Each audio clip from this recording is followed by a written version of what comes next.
Hello guys, আসসালামু আলাইকুম। সবাই কেমন আছো বন্ধুরা? আশা করি সবাই খুবই ভালো আছো। আমি আল্লাহর রহমতে অনেক ভালো আছি। তো বন্ধুরা, চলে এসেছি আজকে তোমাদের মাঝে আমার রেসিপিটা দেখাতে। তো রেসিপিটা কিন্তু আমি অলরেডি তৈরি করেই ফেলেছি, রান্নাটাও শেষ, আমি চুলাটাও নিভিয়ে দিয়েছি। তো আজকে এই রেসিপিটা কিভাবে করলাম সেটা তোমাদের সাথে শেয়ার করব মুখে বলে, আজকে আমি দেখাবো না।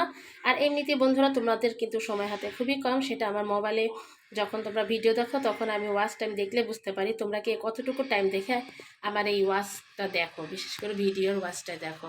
তো যাই হোক বন্ধুরা, আজকে আমি এটা যেভাবে রান্না করেছি সেটা বলছি। প্রথমে আমি এখানে মাংসটা ভালো করে ধুয়ে নিয়েছি। ধুয়ে এখানে আমি আদা রসুন বাটা দিয়েছি, জিরে গুঁড়ো, তারপর দিয়েছি এলাচের গুঁড়ো, সবটা দিয়ে এখানে আমি পেঁয়াজ দিয়েছি। আর তারপরে তোমার পরিমাণ মতো হলুদ, মরিচের গুঁড়ো, সচের গুঁড়ো, সবটা দিয়ে তেল দিয়ে ভালো করে মাখিয়ে নিয়েছি। আর এখানে দিয়েছি লেবুর পরিমাণ একটা লেবুর অর্ধেক দিয়ে ভালো করে মাখিয়ে আধা ঘন্টার মতো আমি এটা ম্যাগনেটের মতো করে রেখে দিয়েছিলাম। তারপর এটা আমি চুলায় দিয়ে তারপরে এখানে এই যে দেখতে পাচ্ছ তেজপাতা, দারচিনি দিয়ে ভালো করে কষিয়ে আবার হালকা একটু ঝোল দিয়ে তারপরে এখানে কয়েকটা কাঁচামরিচ দিয়ে রান্নাটা শেষ করলাম। তো রান্নাটা কেমন হয়েছে অবশ্যই অবশ্যই আমাকে জানাবে।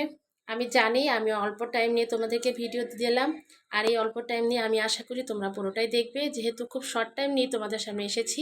আশা করি ওয়াচ টাইমটা সম্পূর্ণ করবে। আর বন্ধুরা, ভালো লাগলে কিন্তু অবশ্যই একটা লাইক দিয়ে দিও, আর অবশ্যই আমার চ্যানেলটাকে সাবস্ক্রাইব করে আমার পাশে বন্ধু হয়ে থেকে যেও।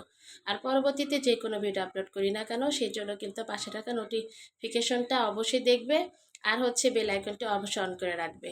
আর বন্ধুরা, আমার এই রেসিপিটা শুধু তোমাদের জন্য কষ্ট করে আমি বানাই। আশা করি তোমরা আমার ভিডিওটা সবসময় কন্টিনিউ করবে। তো আজকের মতো এখানে বিদায় নিচ্ছি বন্ধুরা, সবাই খুবই ভালো থাকবে। আল্লাহ হাফেজ।